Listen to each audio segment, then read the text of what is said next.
Hello, நம்ம இப்போ வந்து பிதக்கம்பருப்பு குழம்பு செய்யலாம். பிதக்கம்பருப்புக்கு வந்து இந்த அவரைக்காய் இருக்குதுங்களா, கொள்ளவரி, அதை வந்து உரித்து இந்த ஒரு நைட் ஃபுல்லாக ஊற வச்சு இது இப்போதைக்கு செய்வாங்க. இது தை மாதம் அந்த மாதிரி தான் வரும், மார்கழி தையில் தான் வந்து வரும் இது சீசனு.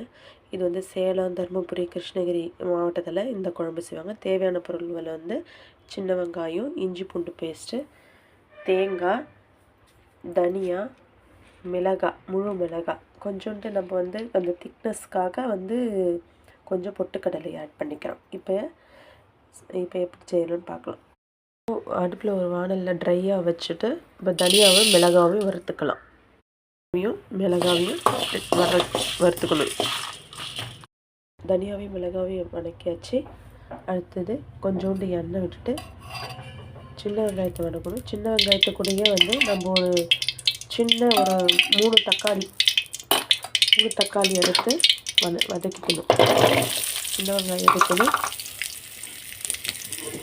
3 தக்காளி எடுத்து கூடவே சேர்த்து வதக்கலாம்.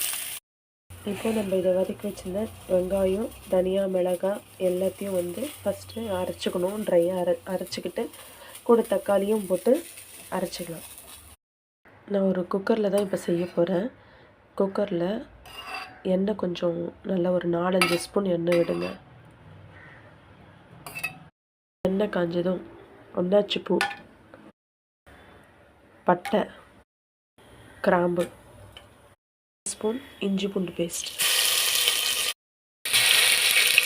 எல்லாம் வதக்கணும். கூடவே இந்த பிதுக்கின பருப்பு நமக்கு எவ்வளோ தேவையோ, கொஞ்சம் திக்காக வேணும்னா நிறைய போட்டுக்கலாம், இல்லை எனக்கு கொஞ்சமாக வேணும்னா தண்ணியாக வேணும்னா கொஞ்சமாக போட்டுக்கலாம். இதோட சேர்த்து வதக்கணும்.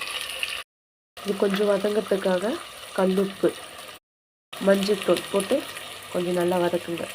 நல்லா வதங்கினதும் நம்ம இந்த ஆட்டி வச்சுருந்த மசாலாவை போட்டு கூடவே வதக்கணும்.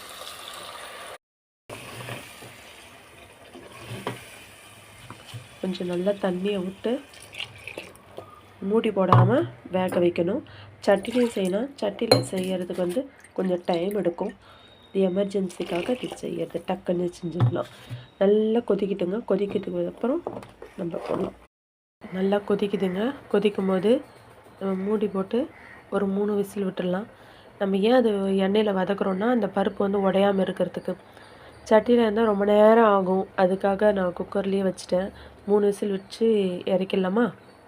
விசில் முடிஞ்சிடுச்சு பாருங்க, குழம்பாயிடுச்சு. இப்போ நம்ம இதில் வந்து கொத்தமல்லி தலையை கட் பண்ணி போட்டு யூஸ் பண்ணிக்கலாம். அவ்வளோதாங்க, பிதக்கம்பருப்பு குழம்பு ரெடி. மட்டன் குழம்பு மாதிரி தான் இருக்கும். தேங்க்யூ ஃபார் வாட்சிங். நெக்ஸ்ட் வீடியோவில் சந்திப்போம்.